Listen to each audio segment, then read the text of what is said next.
Welcome back. As we come to the top of the hour here this Sunday morning, we want to thank you for joining us. Real estate changes people's lives to the good.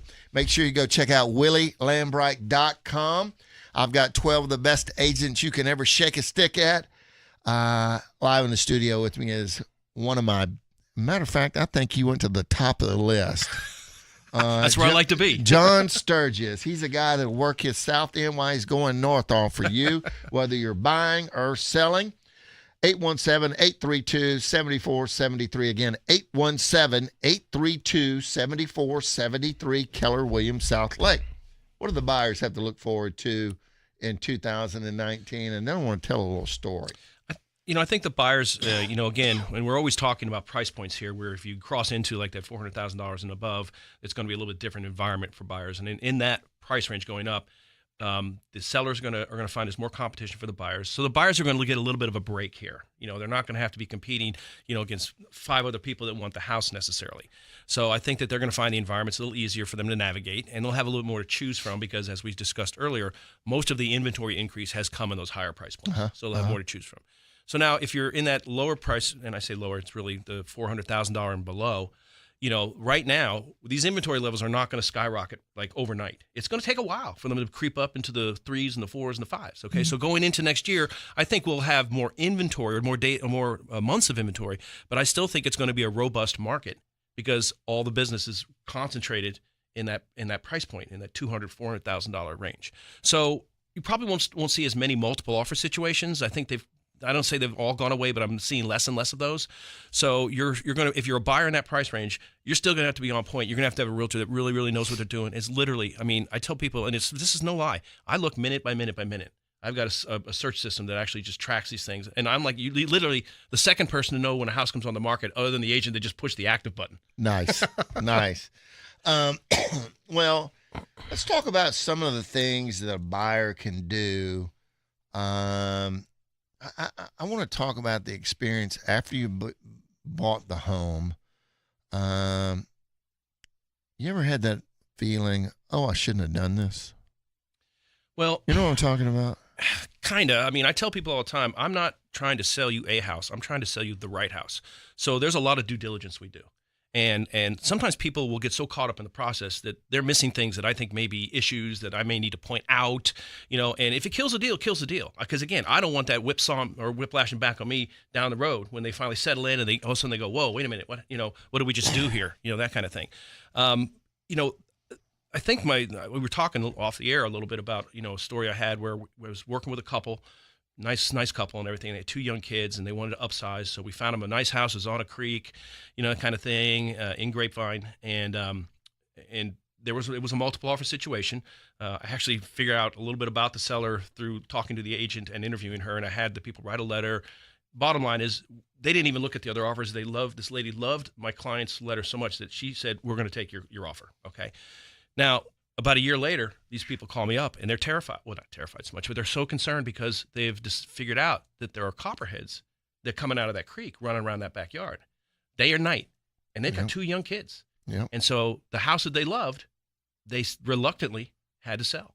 Yeah. You don't know that going into. You do not know that going in. That's why a lot of times what I tell people, I said, you know what? If you want to know what it's like to live in this neighborhood, let's go knock on a few doors. Yeah. Let's go talk to the neighbors. That's right. Go talk to the neighbors, or in that situation, go get you a bunch of tomcats. Exactly. Yeah. I get it. I get where people are doing. Moving forward in 2019, I would still say to a buyer, when you make an offer, write a letter to that seller. I agree 100%. Write a letter that says why you want to extend yourself into their home.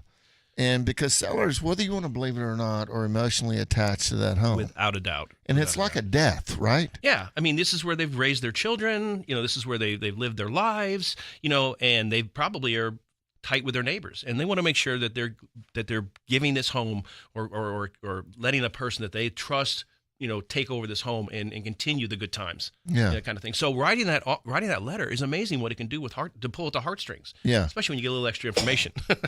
It's called passing the baton, huh? Passing the baton. That's exactly right. John Sturges live in the studio. We got a few minutes before we come to the top of the hour. If you want to call John, which I think you do, 817-832-7473. Again, 817-832-7473. Got one other question for you, sir. Far away. You've been doing this a long time, and the buyers, you would tell them that you got to do your due diligence, and we're not going to have so many backup or multiple offers marching in 2019. How important is it for them to be pre-approved, to have their money ready to make that offer? Oh, I can't tell you how important that is. I mean, that's literally the first thing, you want to find out. If you're not pre-approved, I don't want to go out and show you homes, first of all, that I'm not sure where your price range is or where your comfort level is. Someone may say, well, yeah, I think I can buy a $400,000 house, but they may not want to spend $400,000, right? So I want that lender to qualify them so that now when we're looking, we're not going all over the place. We're not showing them homes that they can't afford or whatever. And if we go out, if I was to take you out and look today, you call me up, say, hey, there's a couple houses I'd like to see, and, I'm not pre-approved. I take you to that house, and it's a Saturday or Sunday maybe. You love the house. You fall in love with it. I mean, I can write the offer, but without a pre-approval letter, no seller is going to accept it. Yeah. So you want to put that piece of the puzzle in place first. You want to have that loan officer because they are so critical to have in place. And I literally won't show homes normally, unless it's somebody that's like a very good friend or referred or whatever, something like that. I want them to have that done first. Because again, it's my bad if that happens. That's my bad. Yeah. How many times do people come to you and they go, trust me, I got an 800 credit score. I can afford a home. Yeah. Yeah. Well, there's all kinds of pieces of that puzzle. Yeah. And I got to tell you, if you go to willielandbright.com, Entrust Lending is on there. My friend Deanne Harper absolutely knows what she's doing to put a square peg in a square hole so that John can go out and show you the house of your dreams. Mm-hmm. This is the part of the show.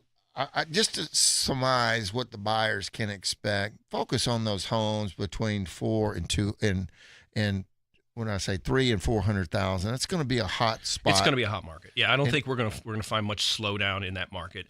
The interest rate will continue to go up. That will affect buyers' buying power.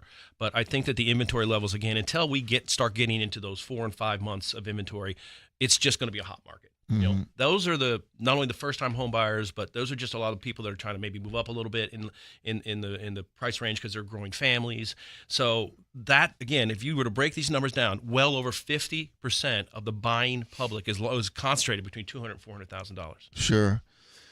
John, I got to tell you, I always enjoy visiting with you here, and we're going to have you back. You'll be back with us after the first of the year.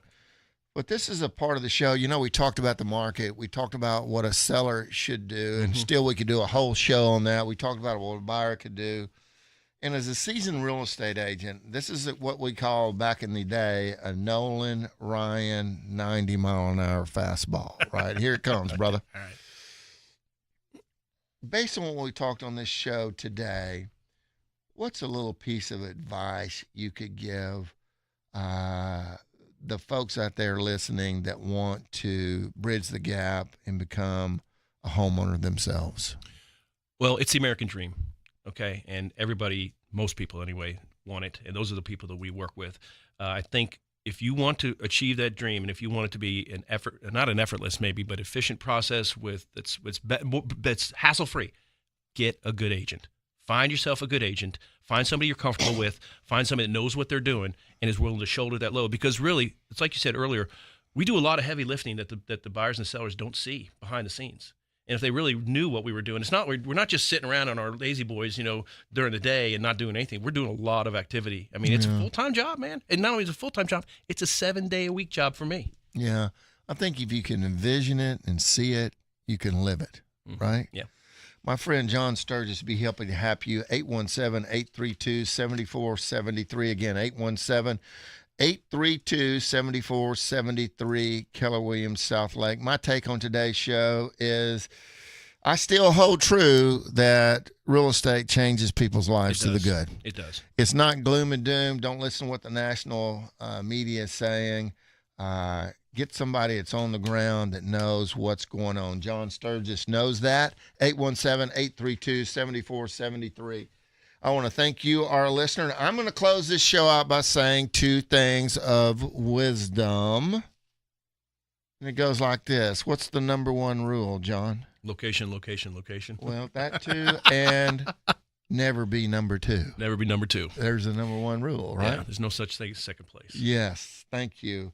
And secondly, I would say to you that in life, the second kick by a mule is not a lesson. Get a good agent. My friend John Sturges, 817-832-7473. He is a really, really good guy. I thank you for joining us. I'm your host, Willie Lambright, signing off for another edition of Real Estate Talk.